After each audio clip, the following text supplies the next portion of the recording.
Bentornati. L'altra volta abbiamo visto come muoverci nel modo corretto, mantenendo sempre l'equilibrio, il baricentro.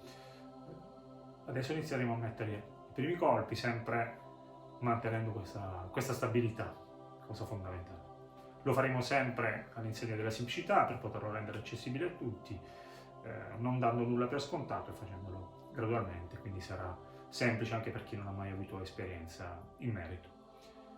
Le prossime settimane vedremo un po' tutti i colpi senza l'utilizzo di sacco. Questo ci permetterà intanto di acquisire la tecnica di tutto quello che è l'arsenale di questa tecnica di combattimento e ci permetterà di non avere costi. Sul sacco ci lavoreremo in un secondo momento, ma solo dopo che avremo acquisito per bene tutta la tecnica, per andare quindi a migliorare quello che è l'impatto. Cominciamo.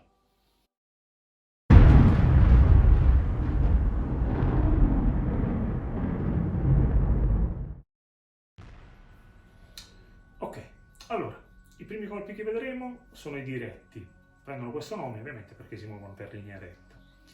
Contrariamente a quanto un profano possa pensare, la mano è l'ultimo elemento coinvolto in questo movimento, perché c'è tutta una catena cinetica che parte dal piede, passa alla gamba, bacino, busto, spalle, braccia e per ultima la mano con le nocche. Facciamo un passo indietro. Cosa abbiamo visto? Immaginando una guardia normale, quindi col piede sinistro un po' avanti, che se devo avanzare la gamba destra spinge e la sinistra avanza. Successivamente ritornerò nella posizione. Se invece devo andare dietro spinge la sinistra, eccetera. Qual è il pezzettino che aggiungeremo? Ogni qualvolta un piede avanza, la spalla corrispondente viene proiettata in avanti, quindi in pratica si muovono all'unisono. Vediamo. Quindi cerchiamo la nostra centralità, abbiamo detto che la destra spinge, la sinistra avanza, quindi il pezzettino che aggiungeremo è questo. Piede e spalla avanzano insieme. Ovviamente adesso devo recuperare la mia posizione, per cui la destra avanza, come abbiamo detto la destra in punta di piede. Un ulteriore pezzettino che aggiungeremo è quando avanza, e quindi anche la spalla avanzerà insieme. Per agevolare questo movimento di rotazione della spalla, il tallone viene proiettato verso l'esterno, viene ruotato più che proiettato verso l'esterno. Quindi vedendo il movimento completo cosa abbiamo? Cerchiamo di essere sciolti e di ruotare quanto più possibile le spalle tenendo sempre la testa diritta, per cui quello che otteniamo è questo.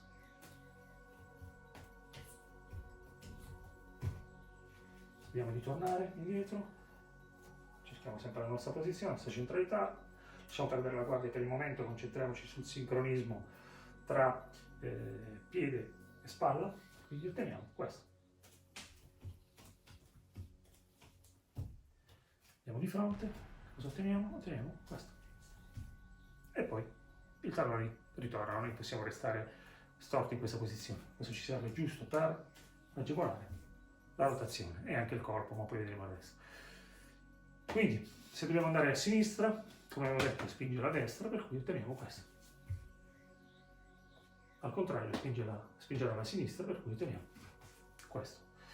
Cerchiamo di farlo in maniera sciolta, più volte muoviamoci in tutte le direzioni, magari mettiamo un po' di musica e in questo modo sincronizziamo proprio il movimento delle spalle al basso, comunque al ritmo della musica. I get those goosebumps every time. I need the Heimlich, throw that to the side. I get those goosebumps every time, yeah. When you're not around, when you throw that to the side.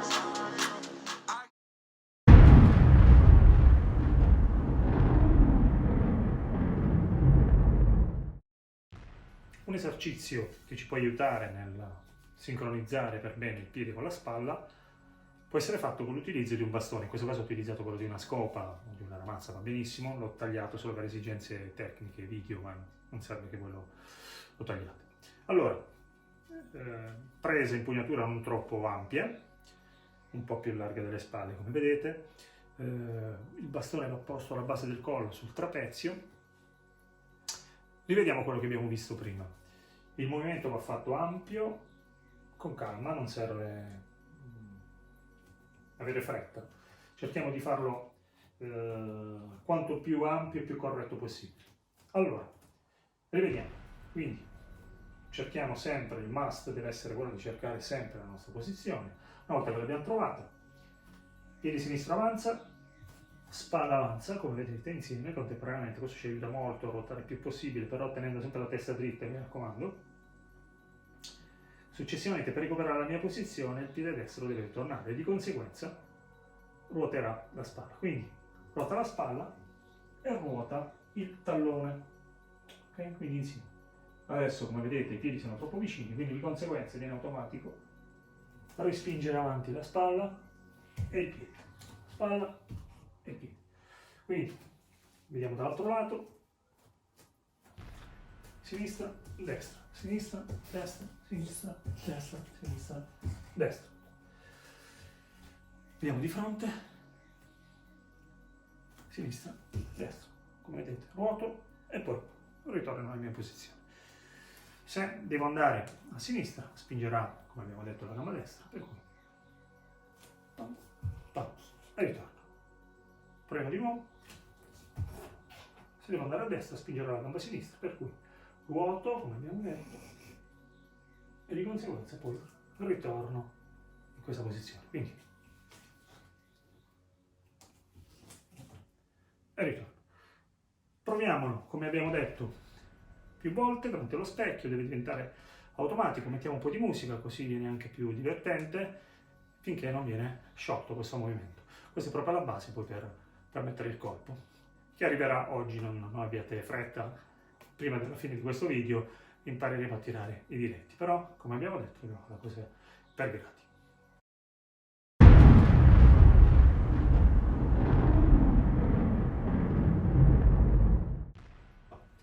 Allora, proviamo a mettere il corpo adesso. Proviamo a mettere il sinistro, il jab. Allora, abbiamo detto che partiamo da questa posizione, cerchiamo di mettere a posto tutto quello che abbiamo visto fino adesso. Posizione di guardia. Per portare il jab, il piede sinistro abbiamo detto che avanza, la spalla sinistra, scusate, avanza contemporaneamente. In questo caso stendiamo il braccio. Quali sono le accortezze? Le accortezze sono, stendo il braccio, intanto ruoto il pugno un po' verso il basso, non troppo, un po'. Questo ci permette due cose, ci permette di colpire con le nocche, che è il punto con il quale dobbiamo colpire, e poi di avere un blocco a livello del polso, perché se il pugno in questa mano all'impatto tende a piegarsi, se invece è ruotato non ha un blocco vero e proprio. Quindi l'accortezza è stendere, ruotare la mano in questo modo, la spalla che protegge il mento, come abbiamo detto sempre, e poi non vado verso l'esterno col gomito, cioè il gomito deve stare sempre dritto e poi all'ultimo momento ruoto. Quindi è questo. Riprovo, vado avanti, in questo caso non consideriamo il piede destro, facciamo una roba per volta. Per cui passo avanti, ruoto la spalla il più possibile, spingo in avanti e all'ultimo momento ruoto, avendo accortezza di toccare il mento con la spalla e di non fare questo, ma questo. Quindi questo, questo.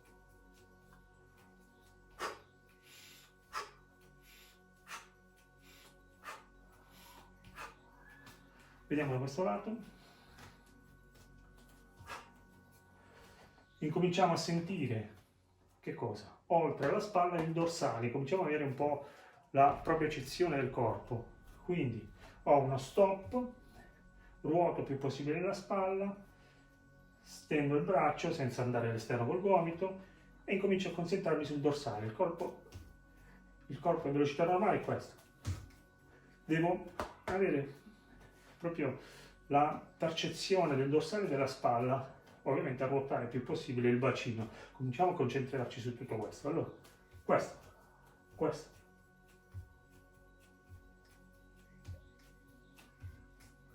Riproviamo davanti allo specchio più volte, lasciamo perdere il piede destro in questo caso. Muoviamo solo avanti e ritorniamo al sinistro. Quindi, posizione di guardia. Cerchiamo di farlo piano, non serve la velocità adesso, benché poi la chiave sia la velocità ma non la forza, ma proprio la velocità ci permette di essere efficaci. Quindi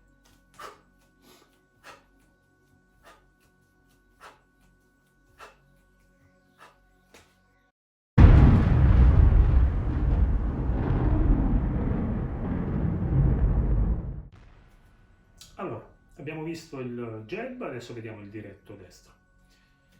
Quindi, ricapitolando, partiamo da questa posizione, abbiamo detto che il piede destro avanza un pochino, ruotando al contempo e di conseguenza ruota la spalla insieme al tallone. Quindi questo, stendiamo il braccio con la stessa accortezza che abbiamo visto prima. Quindi il braccio va dritto, quindi il gomito non esce e all'ultimo momento ruota. Quindi questo, la spalla viene sempre, va a coprire il mento, va a proteggere il mento e il polso ruota un pochino verso il basso. Ok? Quindi questo. In questa fase siamo agevolati dalla gamba perché questa rotazione ci permette di avere l'aiuto della gamba e quindi un po' distendiamola per una spinta maggiore. Quindi partiamo sempre col gomito vicino al corpo, otteniamo questo e ritorniamo. Proviamo di nuovo con calma e ritorniamo.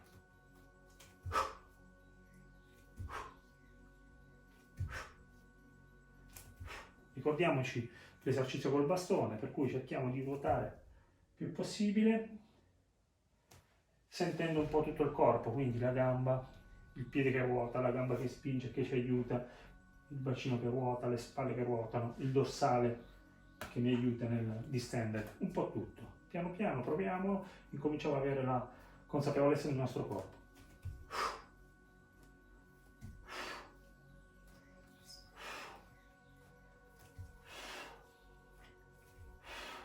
Sempre con la testa diritta, cominciamo a spingere bene con la gamba.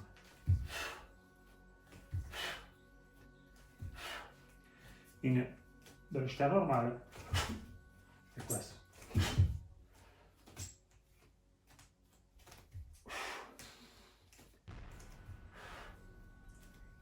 Come al solito, riproviamo finché non viene automatico. Prossimo step, metteremo insieme sinistro e destro.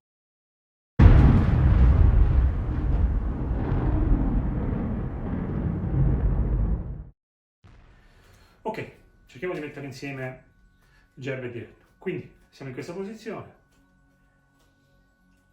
jab e diretto. Importante, quando colpisco col sinistro, proteggo il mento con spalla sinistra e mano destra, viceversa, al contrario, è questo. Quindi sempre proteggiamo il mento. Quindi proviamo, pam, pam, e ritorno. Facciamo qualche passo. Ricordiamoci la rotazione più completa possibile, ricordiamo l'esercizio col bastone e quindi in questa posizione cerchiamo sempre l'equilibrio, avanzo, ruoto, questa posizione, ruoto. Così vedete siamo già carico sul sinistro, per tornare in una posizione confortevole sono costretto a ruotare e così via. Questo è il movimento. Vediamo dall'altro lato, cominciamo a ruotare il più possibile, tendendo ad allungarci il più possibile col dorsale senza cadere ovviamente, mantenendo sempre la nostra stabilità.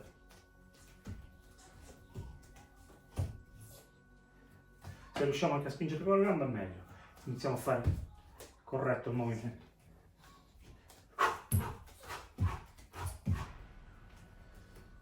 Vedete, il fatto di muovermi sempre ogni volta che io porto un colpo ci permette di non perdere mai l'equilibrio, perché se io stessi fermo, dopo qualche colpo inizierei a perdere l'equilibrio.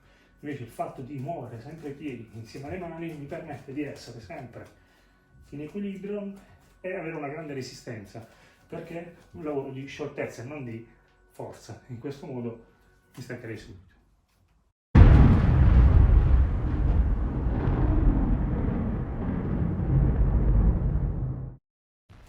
Esercizio.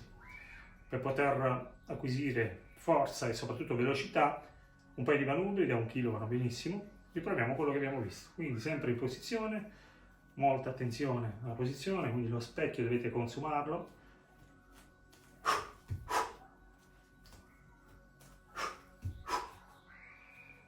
Proviamo qui.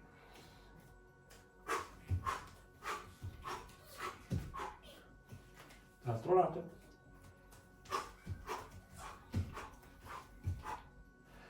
Questo ci permette di acquisire una grande velocità, perché dopo che tiriamo via i pesi, proviamo a corpo libero, perché dobbiamo subito dopo sciogliere lasciando i pesi, vedrete che le mani volano e sarete velocissimi. Quindi anche questo da ripetere più volte.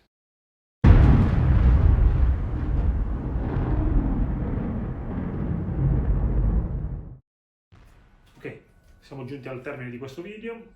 Ultime raccomandazioni, oltre a quelle viste l'altra volta, quindi la posizione centrale, la guardia corretta che protegge i fianchi e il mento, vediamo quello che abbiamo visto oggi. Quindi ogni qualvolta un piede avanza, la spalla corrispondente avanza. Quando vado a stendere la mano, quindi accortezza di ruotare il polso, proteggere sempre con la spalla il mento e non uscire col gomito. Ok? Per quanto riguarda la destra, ricordiamoci di le stesse cose, ma anche di ruotare il tallone. Quando ruotiamo il tallone, diamo anche una spinta con la gamba, in modo tale da aiutarci. Quindi il corpo parte, riprendiamo un po' quello che abbiamo detto all'inizio, quindi il corpo e alla fine viene coinvolta la mano, per cui il corpo parte da tutto il corpo. Quindi cominciamo anche a sentire il tronco a ruotare. Ricordatevi l'esercizio col bastone, a ruotare tutta la parte superiore del corpo. Quindi questo e questo. Grazie per la visione, ci vediamo al prossimo.